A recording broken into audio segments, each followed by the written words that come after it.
So it turns out I was right. Vegapunk does have a devil fruit. What does that mean, though?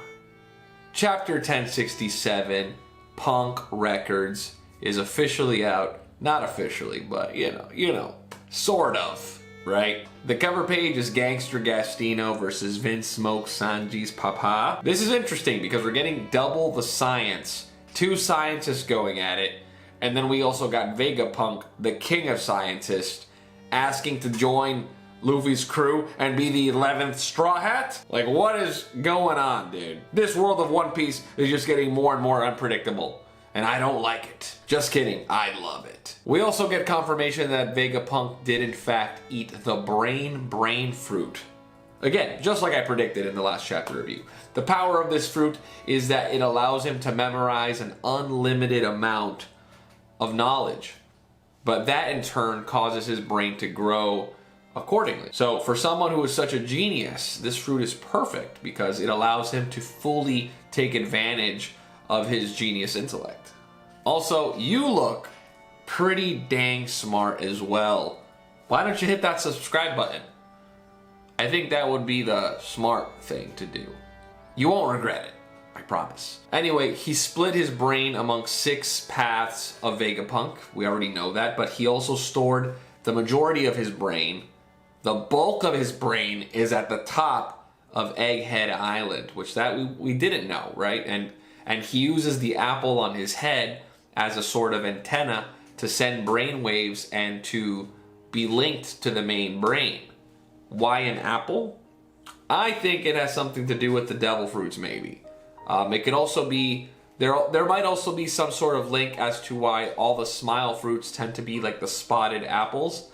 I do think that the brain fruit was probably an apple as well. So I think there's something with apples and Vegapunk that there seems to be a lot in common with. There seems to be a huge link with that specific real life fruit. A part of the chapter that I think was a bit more of a retcon was the fact that Momonosuke's dragon fruit was supposedly a failure, right? Simply because it was pink instead of blue. A part of me feels that Oda originally intended it to be an actual failure, right? And not just a color failure, a color mistake, right? But in the end, I think Oda decided to have Momo's fruit be the exact same thing as Kaido's, obviously except for the color. I think that originally Momo's fruit wasn't going to have the same exact powers as Kaido's. I think it was going to be much different, maybe a much weaker version.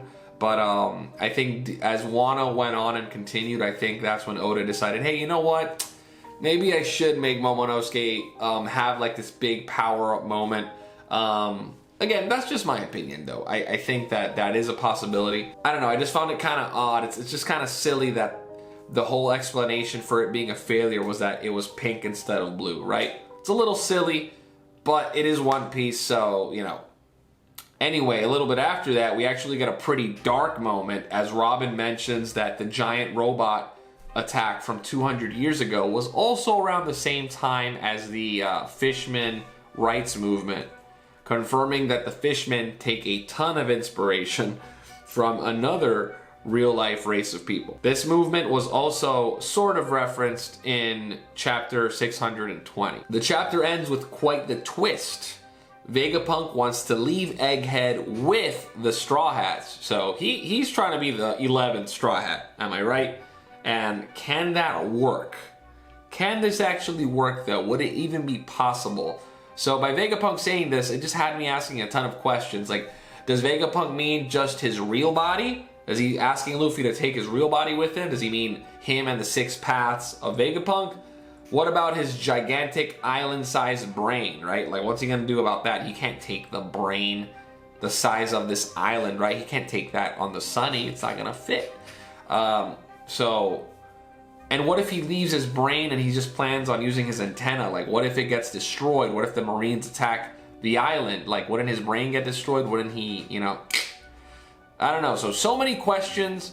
One answer that we did get, though, one answer that we did find out is Imusama.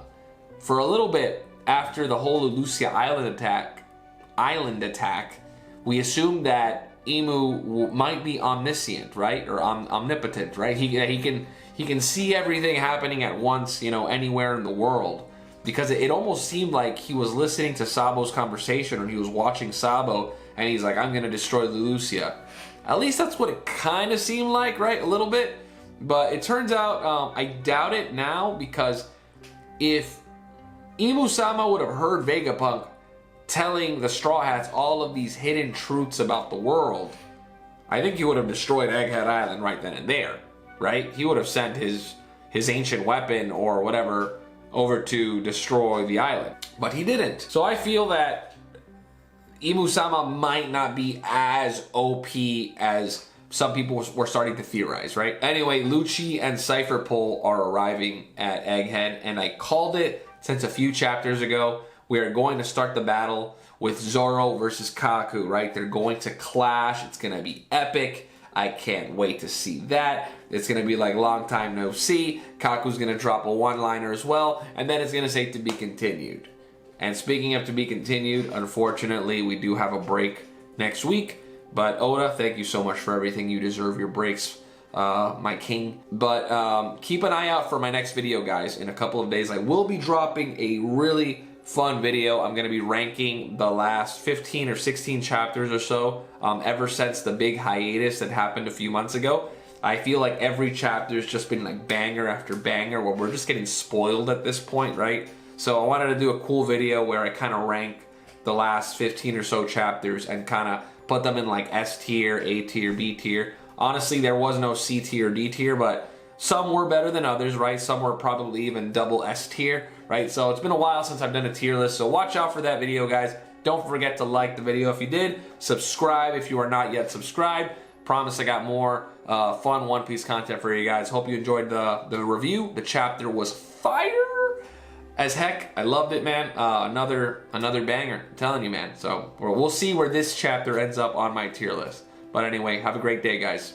Peace.